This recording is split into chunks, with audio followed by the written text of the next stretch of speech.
what's up, everybody? It's just Charles, and welcome you guys to another episode of the Dreamerspro Show, where we cover everything from sports, hot topics, classic debates, entertainment, and when we give you guys a fresh perspective on things and how we see them. And today I'm just going to go off. I'm telling you right now from the beginning, make sure you go and subscribe to the channel, like the video if you haven't already. Now, as y'all know, I am a huge Kobe Bryant fan. I'm a huge Kobe Bryant fan. In fact, Kobe Bryant is my favorite basketball player of all time. But even as a Kobe Bryant fan, I have enough sense to admit and realize, rather, let me just say realize first, then admit that Michael Jordan was the better basketball player. For as magnificent and spectacular as Kobe Bryant was, for all of the great memories that he gave me as a Kobe Bryant fan and many NBA fans all around the world, I would openly concede, or I openly concede to you guys, the audience, that Michael Jordan was the better basketball player. Period. End of story. For as good as Kobe was, Jordan was better. And it takes nothing away from me. Do you know why? Because it's the truth. And as they say, the truth will set you free. And apparently, a lot of people are still in prison, locked up to their own delusions. Apparently. Michael Jordan was simply in a class all by himself. And let me tell you, it really used to irk me when I heard some LeBron fans open their mouths without a single drop of shame and talk about LeBron James is either the second greatest player of all time or he is the greatest player of all time. It really used to irk me. And the reason it irked me was because these people would make these type of assertions without a single shred of evidence. No concrete, substantial evidence. They would just say it. And they feel like if they say it enough, then it's going to become the reality. And this is what used to bother me. What I've understood about LeBron fans is this. They do not care. They don't have zero regard for winning. They don't care about winning. It doesn't factor into their arguments whenever they try to make it. They totally seem to ignore failure, like they act like as if when their favorite player failed, they can give you every single excuse in the book as to why he failed, and they somehow feel that if I give you an excuse as to why he failed, it eliminates the failure. It washes it away. This is what these guys do. What I've realized is that they're transfixed on narratives and hypotheticals. If you get into an argument with a LeBron James fan, usually what they do is they try to make their case based off of events that never occurred. It's like a lawyer trying to present evidence in court of something that never happened. He's up there talking about, but judge, what if, just imagine for a second.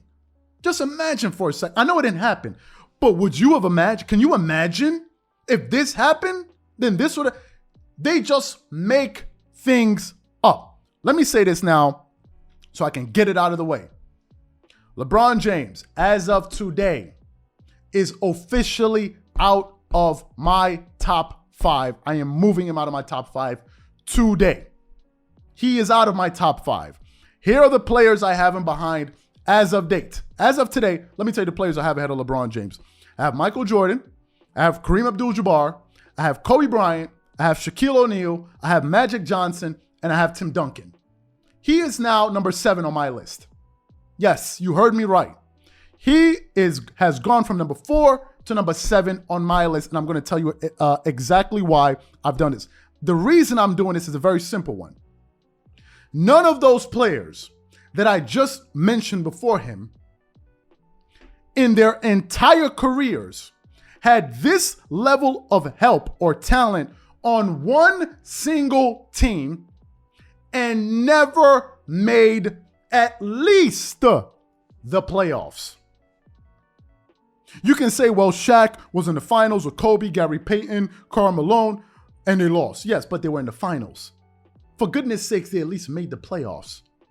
But this Laker team didn't even make the playoffs, and you have some dweebs out there talking about injuries. Ladies and gentlemen, let me ask you, for the people out there that feel as if LeBron is a top 5 player, I'm not even going to waste my time talking about a top 2. A top 5 player.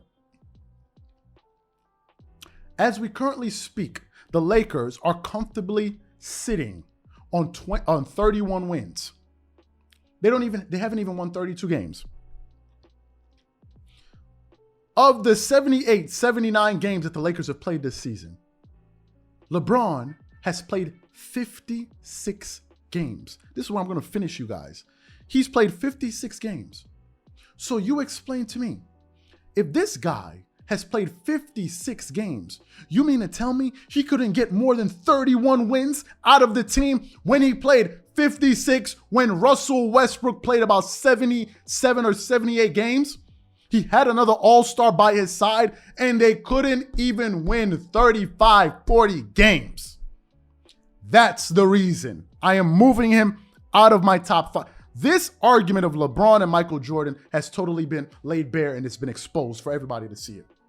Right here and right now. All I've heard throughout my time following the NBA is how great of a leader LeBron is. Oh, he's a leader of men. You'd have thought they were talking about Jesus, the way they used to talk about, oh, he's an amazing leader. The way he leads. He can come up with 100 handshakes in one season. What a fantastic leader. How he makes everybody better. So what happened? What happened? If he makes everybody better, what happened? What happened? Explain to me what happened. Let me say this again, because I've moved the distance, because now that he's dropped from number 4 to number 7, usually I was saying that the distance between Michael Jordan and LeBron James was the distance between heaven and earth. But now I got to move a little bit further back. The distance between Michael Jordan and LeBron James is the distance between the earth and the moon. That's the difference now. Michael Jordan is head, shoulders, elbows, kneecaps, ankles, toenails above LeBron James. He is. Because at no point in time in Michael Jordan's career, when he had more than one all-star, did he not make the bloody playoffs. You guys are out of excuses this time around. There are no other excuses left. You can't blame it on anybody. There's no one to blame. Y'all are going to talk about the coach. You're going to talk about the GM. You're going to talk about the security at the Lakers practice. You're going to talk about the caterer. You guys are going to blame everybody, but today it's not going to work. Because he played enough games for this team for them to at least, for God's sakes, at least make it into the play-in tournament. The New Orleans Pelicans beat him out of the play-in tournament. Are you freaking kidding me? And some of you guys talking about he's a top 10. How? How can you be a top 10 player and you can't even take your team to the play-in? I named a list of players the last time. Some people say you only named 9. Here's the 10th one, DeMar DeRozan. There you go. Those are your top 10 players. Because those players have a bigger impact on winning. They have a bigger impact on winning. Yesterday, when I saw LeBron James sitting on the sideline with his glasses, I was irked. It bothered me because he seemed totally unbothered by what was happening. You mean to tell me, help me understand this. LeBron James, because of a sprained ankle, could not suit up for 10 to 15 minutes, go out there and at least be a decoy. He's going to garner so much attention on the court. Just for the simple fact that he's on the court, he's going to draw the defender's attention, and he could be a decoy. You mean to tell me LeBron couldn't play for 10 or 15 minutes, but Scottie Pippen was playing in an NBA Finals game with back spasms. Let me ask you guys a question. What do you think is harder to play with? Back spasm or a sprained ankle? Forget about a sprained ankle. Forget about a sprained ankle. Okay. I was once, I was coming off the train or whatever it is, coming around the railing. I tried to be cool. I jumped over the railing. Guess what happened? I landed on my ankle and it twisted. You know what happened? I walked home. I limped all the way home. I didn't have a medical staff and all of these different, I limped home. And in the game that he tore, you heard his, he scored like 38 points in that game. You mean to tell me you couldn't play even a single minute? But guess what happened yesterday? We just produced the video 2 days ago talking about LeBron has boiled this entire season down to chasing stats. Now you LeBron fans and LeBron, you have backed yourself into a corner because guess what just happened? Joel Embiid is now the #1 leader in scoring. There are about 3 games left in the NBA season for the Lakers. They have officially been eliminated. So essentially, there's no good reason for LeBron to play any more games, because if he does play, people are going to ask him, what are you playing for?